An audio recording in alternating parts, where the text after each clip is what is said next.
अस्सलाम वालेकुम students, welcome back to my channel. अभी हमने डिस्कस करना है अपना 10th क्लास केमिस्ट्री का चैप्टर, जो कि है हमारा चैप्टर नंबर 10 और उसका नाम है एसिड बेसिस एंड सॉल्ट्स। ठीक है, आज हम इस लेक्चर के अंदर अभी उसका इंट्रोडक्शन देखेंगे कि इस पूरे चैप्टर के अंदर हमने पढ़ना क्या है। ठीक है, सबसे पहले तो एसिड बेसिस एंड सॉल्ट्स वाले चैप्टर के अंदर सबसे पहले हम इसका नंबर 1 पे इंट्रोडक्शन देखेंगे। ठीक है, सेकंड नंबर पे हम देखेंगे कि एसिड बेसिस से रिलेटेड जो कॉन्सेप्ट्स हैं, ठीक है, वो सारे के सारे। और वो कौन से कॉन्सेप्ट्स हैं? सबसे पहला जो कॉन्सेप्ट है दैट इज आर्हीनियस कॉन्सेप्ट। ठीक है, शॉर्ट फॉर्म में लिख रही हूँ। ठीक है, आर्हीनियस कॉन्सेप्ट। और दूसरा हमने देखना है ब्रॉन्स्टेड-लॉरी कॉन्सेप्ट, ब्रॉन्स्टेड-लॉरी कॉन्सेप्ट। और एक और कॉन्सेप्ट है दैट इज लेविस कॉन्सेप्ट। सबसे पहला वाला ये है, दूसरा ये है और तीसरा ये है। पहला वाला जब ये कॉन्सेप्ट आ गया था, फिर दूसरे की हमें क्यों ज़रूरत पड़ी? क्योंकि इसकी कुछ लिमिटेशंस थी। ठीक है, उसके बाद दूसरे के बाद तीसरे की क्यों ज़रूरत पड़ी? क्योंकि इसकी भी कुछ लिमिटेशंस थी। ठीक है, जिसकी वजह से हमें तीसरे कॉन्सेप्ट की तरफ मूव करना पड़ा। ठीक है, ये कॉन्सेप्ट हमें देखने हैं। ठीक है, उसके अलावा हमने देखना है एसिड बेसिस। ठीक है, इनकी प्रॉपर्टीज़ भी देखेंगे, उसके अलावा पीएच भी देखेंगे। ठीक है, उसके अलावा इंडिकेटर्स भी देखेंगे। ठीक है, और इसके अलावा इनसे पहले हम इसका डिफरेंस भी देखेंगे, एसिड और बेसिस का। ठीक है, कि क्या डिफरेंस है, जनरल डिफरेंस क्या है, और इन कॉन्सेप्ट्स की बेस पे इसका क्या डिफरेंस बनता है, वो भी हम सारा इसका देखेंगे। ठीक है, आज के लिए हमने इस लेक्चर के अंदर डिस्कस करना है वो है इंट्रोडक्शन। पूरे चैप्टर के अंदर हमने ये सारी चीज़ें कवर करनी है। ठीक है, तो अभी के लिए इसका इंट्रोड्यूस होना थोड़ा सा ज़रूरी था। ठीक है जी, सबसे पहले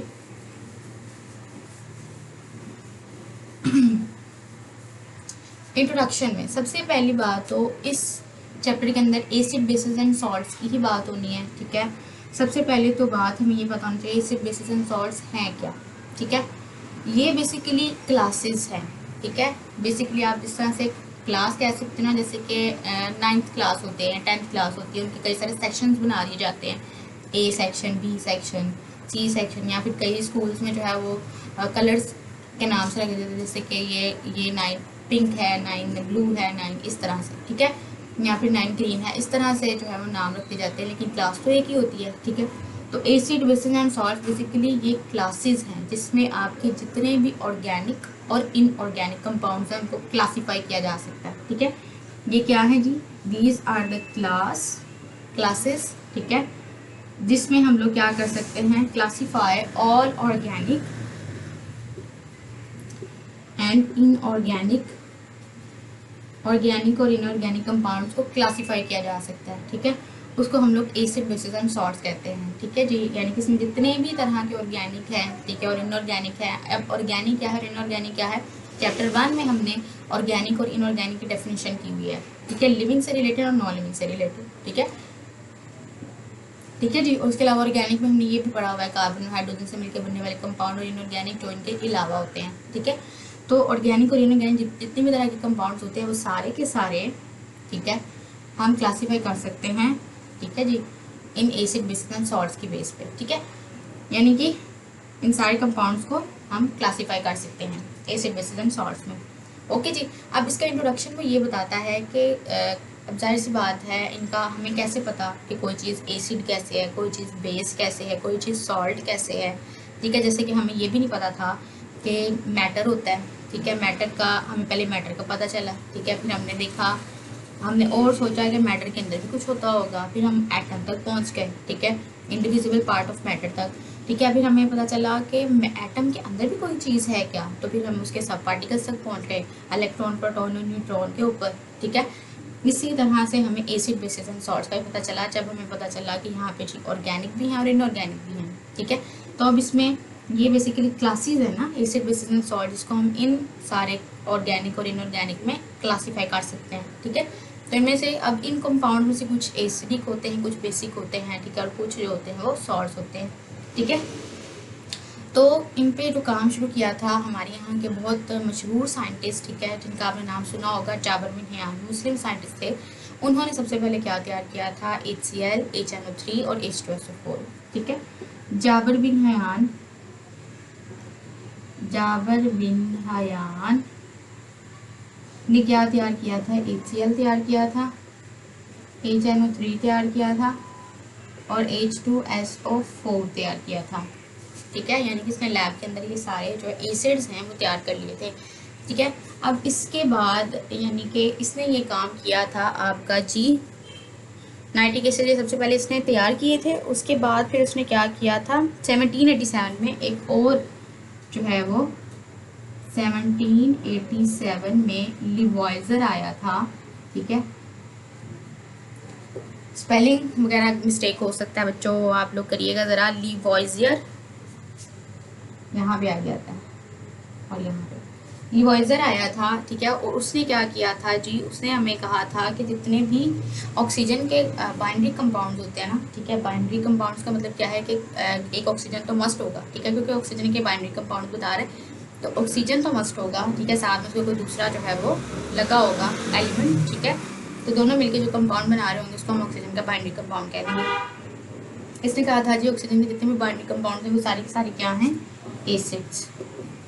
उसने ऐसा क्यों कहा था, क्योंकि जब उसने इस ऑक्सीजन के पानी कंपाउंड को डिसॉल्व करके देखा पानी के अंदर, तो वो हमें एसिडिक सोल्यूशन दे देते हैं। ठीक है, जैसे कि किसका, कार्बन डाइऑक्साइड हो गया, सल्फर डाइऑक्साइड हो गया। ठीक है, इस तरह से ये अगर आप कंपाउंड, उसने जब इनको ऑब्जर्व किया, ऑक्सीजन के बाइंडिंग कंपाउंड है ये, और उसने कहा कि जब हम इसको डिसॉल्व करते हैं पानी के अंदर तो ये हमें एसिडिक सोल्यूशन देते हैं। ठीक है, ये कब किसने कहा, लिवॉइजर ने कहा। ठीक है, 1787 के अंदर। एमसीक्यूज के लिहाज से ये आ सकता है आपको कि हमें जो है ये बाइंडिंग कंपाउंड ऑक्सीजन के वो एसिडिक है और ये किसने कहा था और कब कहा था। ठीक है, तो ये आपको पता होना चाहिए। ठीक है, उसके बाद इसके बाद जी हमें 1815 के अंदर सर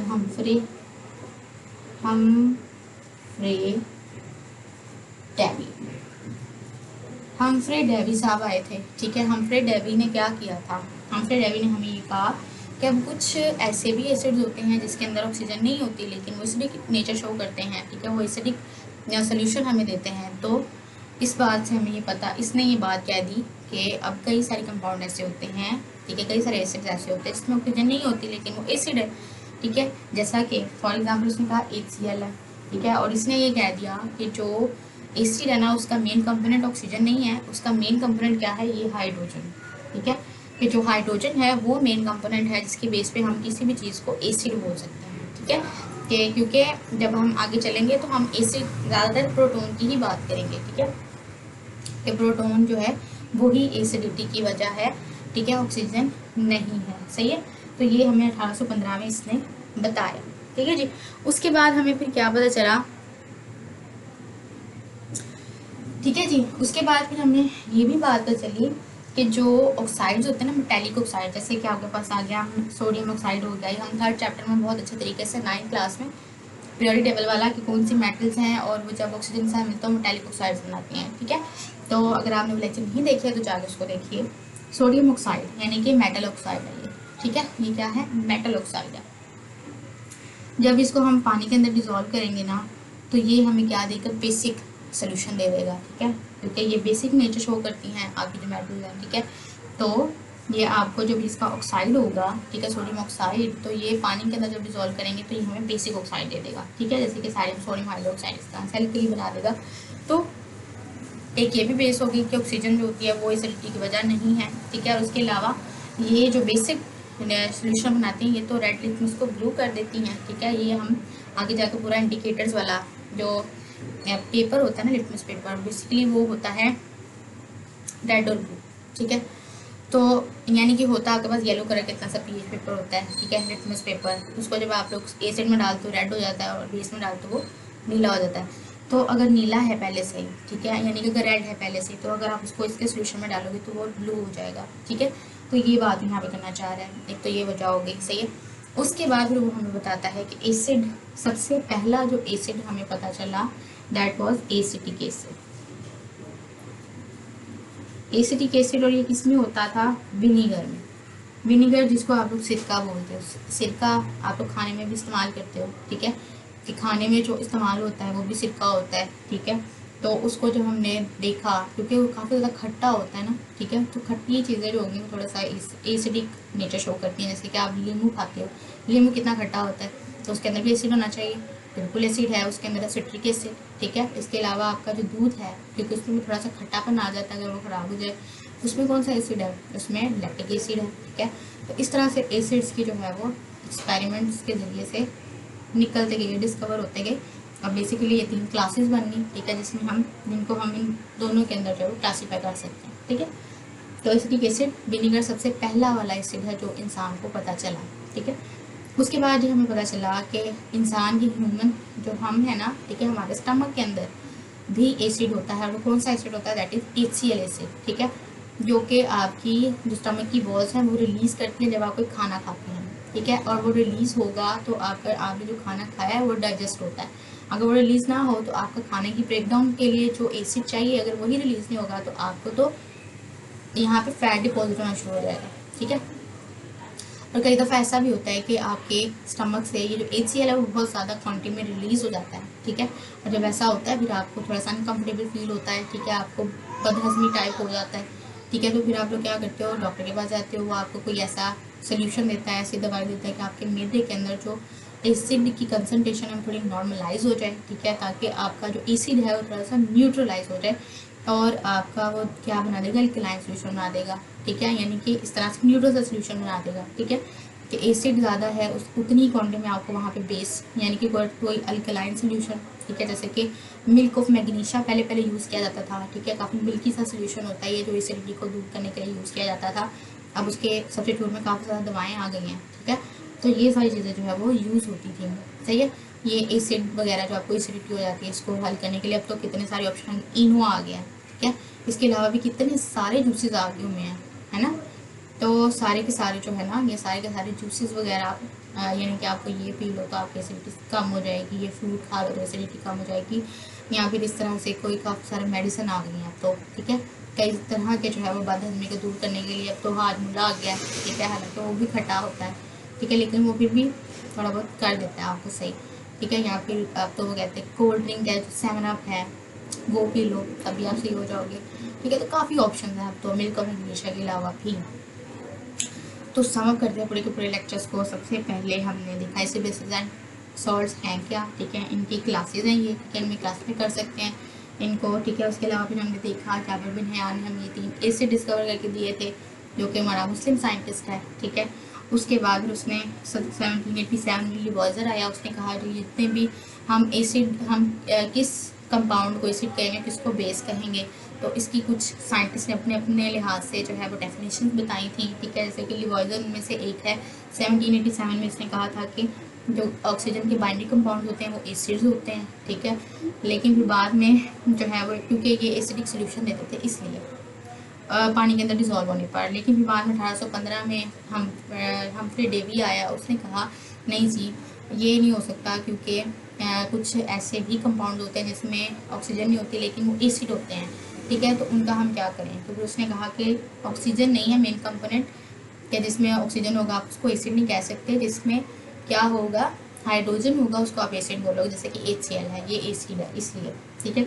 उसके बाद फिर उसने कहा कि जी हमारे पास क्योंकि ऑक्सीजन जिनमें होती है वो तो बेसिक बिहेवियर भी शो करते हैं, जैसे कि सोडियम ऑक्साइड है पानी में डिजोल्व करो तो बेसिक सोल्यूशन देता है, तो बेसिक सोल्यूशन भी शो करते हैं। फिर पहला एसिड कौन सा था हमें पता, एसिटिक एसिड विनेगर, ठीक है, जो कि सिरका होता है, ठीक है, जो कि घरों में यूज़ किया जाता है खाने वगैरह में, ठीक है। उसके बाद फिर हमने अपने स्टमक के एसिड की बात की कि हमारे स्टमक में भी एसिड होता है, ठीक है, जो कि नेचुरल आपके फूड को ब्रेक डाउन करने के लिए उसको तोड़ के डाइजेस्टेबल फॉर्म में कन्वर्ट करने के लिए चाहिए होता है, ठीक है। तो वो अगर कम रहे यानी कि बैलेंस रहे तो ठीक है, अगर वो कम हो जाए तो भी आपका मैदा ख़राब, ठीक है, और अगर वो ज़्यादा हो जाए तो आपको एसिडिटी हो जाती है, ठीक है।